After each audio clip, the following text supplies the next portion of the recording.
ID, possession of a dangerous drug. You're on probation for a fraud. You pick up a new credit card abuse, and you want me to set you a bond? I understand. Can I please tell you something? If y'all.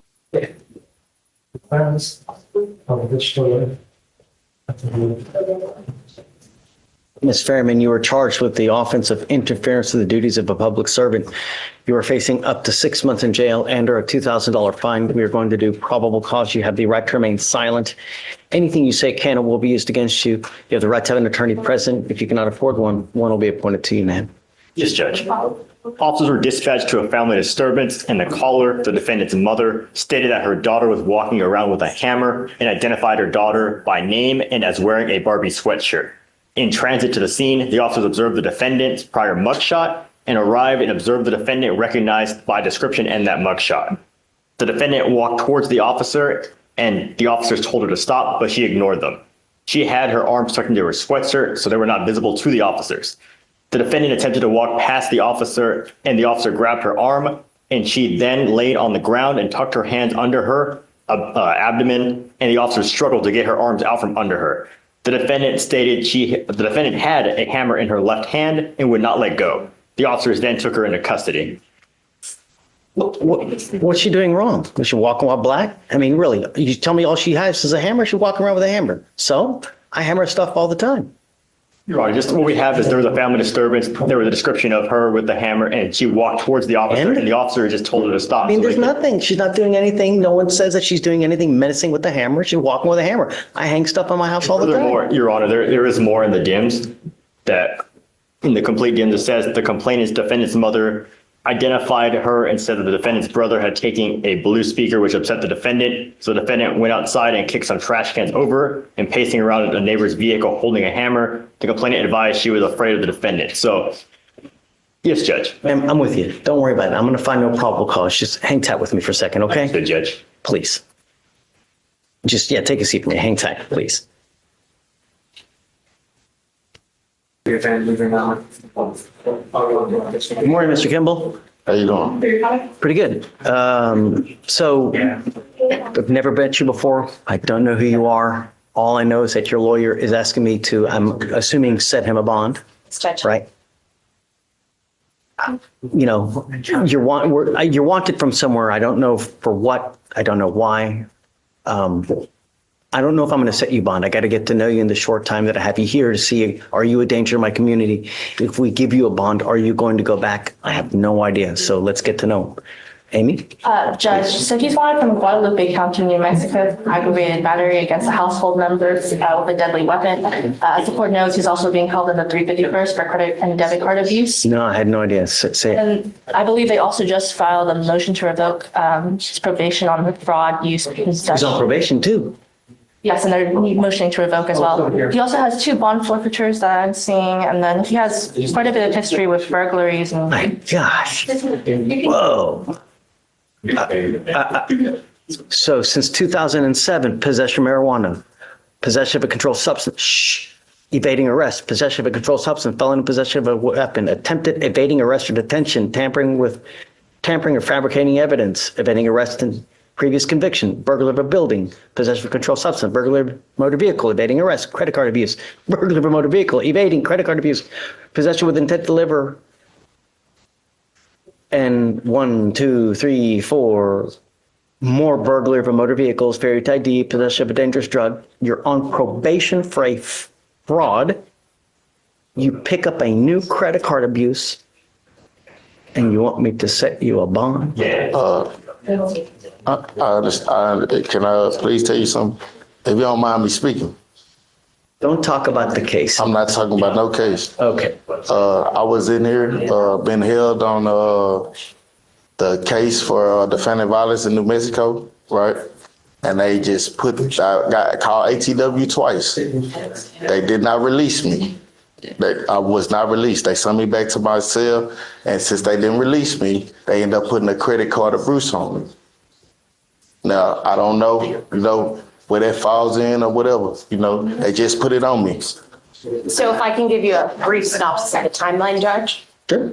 So January 15th, he waived extradition for his New Mexico case, which is why we have the fugitive. He also had a Dallas County hold at the same time, which means the Dallas. Here's another tongue. True, but Dallas County had 10 days to pick him up. So they did not pick him up in those 10 days. So let's say January. I know that. I get it. Let's just say, okay, so they didn't release the whole, they should have released the whole 25th. They didn't. What they did is instead, 3 days later. Talking the Dallas County hold. Dallas County hold. So what should have happened is that on the 25th, they released the Dallas County hold, which at that moment, there was no locals or anything pending, and they should have started the timeline for New Mexico to come pick him up. But instead, Dallas did not release the hold until I believe the 29th, because conveniently, on the 28th, the DA's office filed 2B charges on a credit card abuse from a case that they had had since November. So it just- December. I see here, December 22nd, 2024. I'm sorry, from December, you're right. So it just seemed like the timeline expired. And I believe Mr. Kimball's just really upset because if it should have worked like it should have worked, then, why didn't they release the hold in time? Why didn't the DA's office file it? It just seems like they're sort of dragging it along. I understand that he does not have a bond on his felony cases, and they did file the MRP. He has an attorney there who is going to be requesting to set a bond there. What Mr. Kimball is asking is a bond here, even though, and I said, he's going to be making the bond there in felony. So let's say his bonds get set in felony and his bond gets set here. He wants to bond out and go to New Mexico, address that case, and then he said he'll be back and forth. He's already got the MRP and the felony credit abuse case here. But he wants to be able to fight them in the free world, and he is willing to go to New Mexico, turn himself in. I've been in contact with his mother. And I guess just because of that lapse in timeline, it's kind of like why we're here, because, in part, if you have anything else to add, I think he just feels kind of screwed by the system on this. Is there anything else, Mr. Kimball, that I missed? Nah, did she send the video to your phone? Oh, all right. In 2023 alone, Mr. Kimball, you have 1, 2, 3, 4, 5, 6. In one of the misdemeanor cases, you have presumably a bond at 5,010, which tells me that you've taken off on that case as well. You're on probation. You had a hold out of Dallas for, what did he have a hold out of Dallas for? Violation. Out of Dallas. You're hopscotching with the states with the criminality, No, man. I got them. Look, I had all the cases together, and they gave me probation in Houston and Dallas. See, that's what you don't know. They dismissed a bunch of them cases has been dismissed, and I've been to trial twice. A bunch of them cases has been expunged on that record right there that you're saying. You know what I'm saying? But they gave me probation in Dallas and Houston. Dallas supposed to transfer my probation to Houston. They did not transfer my probation to Houston. That's how I get a violation in Dallas. I never violated by kissing any new case. The only time I caught a case is when for the New Mexico, say something happened in a family violence 2024. I'd never even been to New Mexico. The girl wrote a statement on me saying that I violated whatever. I understand. I know I'm not supposed to tell you nothing, but I got videos. She's saying everything that she said is a lie. I don't even supposed to be having the case for I wouldn't even supposed to come to jail for that case. She has the videos in her phone. She can show you. She's showing her ID, everything, made in the whole statement saying that everything that she said to me in New Mexico is a lie, bro. I'm just dry getting hold for this case. We really, I understand it. it doesn't matter. Yes, sir. I understand it. What seems to me, Yes, sir. you get out, you pick up a new case. You were out, you just picked up a new credit card abuse 2 weeks ago. December 22nd, I mean, maybe 3 weeks ago, you just picked up another case. You're on probation in Houston. You're on probation in Dallas. Sir. You got an open case in New Mexico. Yes, sir. I can't possibly give you a bond, Mr. Kimball. I think that